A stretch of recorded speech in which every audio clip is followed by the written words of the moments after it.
All right, so ready to twist again, like it's Tuesday, October 8th. We're doing a deep dive into Chubby Checker's The Twist. But, and here's the twist, not the music. We're breaking down the lyrics. You know, it's funny how a song can be such a perfect little time capsule, you know? Yeah. Capturing a feeling like a whole generation, we're going to dissect these lyrics. And I'm telling you, you might be surprised what we find hiding under this dance floor anthem. Okay, well, let's unpack it then. I mean, right off the bat, it's basically just an invitation to twist, right? Yeah. But there's something about the way it's phrased. What's interesting here is it's like this direct adjust. Come on, baby, let's do the twist. Yeah. Like it really speaks to the social aspect of the dance. And then there's that line, take me by my little hand and go like this. Exactly. It's like we're getting a dance lesson. It's so simple. It's easy to follow. It's inviting, right? And that really fed into the popularity of the twist. But it wasn't just the steps, was it? I mean, this song, I think it tapped into something bigger that was happening. It definitely wasn't just about the dance moves, right?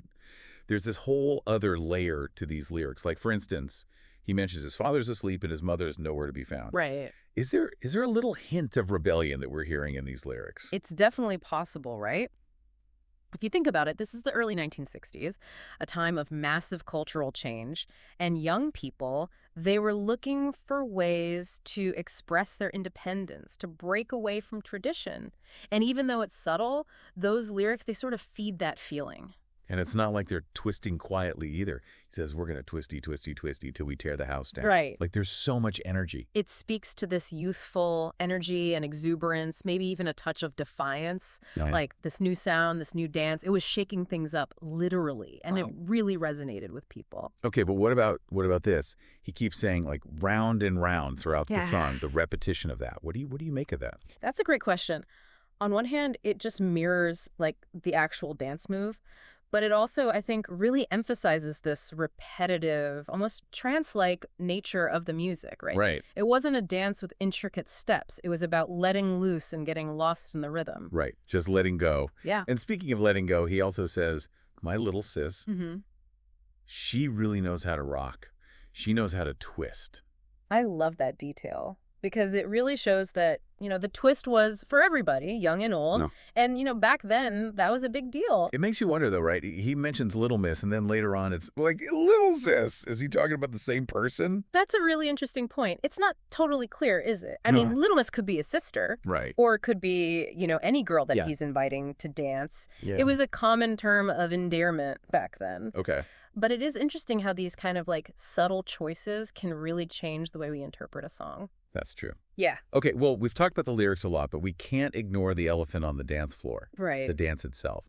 So for people who maybe weren't around back then, right, what was it about the twist that caused such a sensation? Well, I mean, you really have to remember the context, right? This is the early 1960s. Yeah. And most dances back then, they involved, you know, partners actually touching. Okay. The twist, it was all about individual movement. Right. You know, there was a lot of, dare I say, hip action.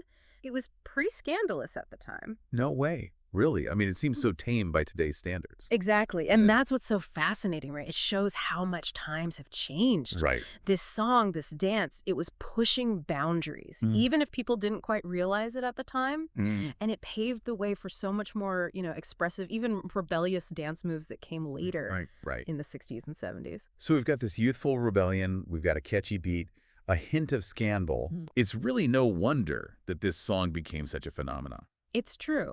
And you know, what really strikes me is how perfectly it captures that moment in time. Yeah. Like, it's a snapshot of a culture that was right on the verge of massive change. Totally.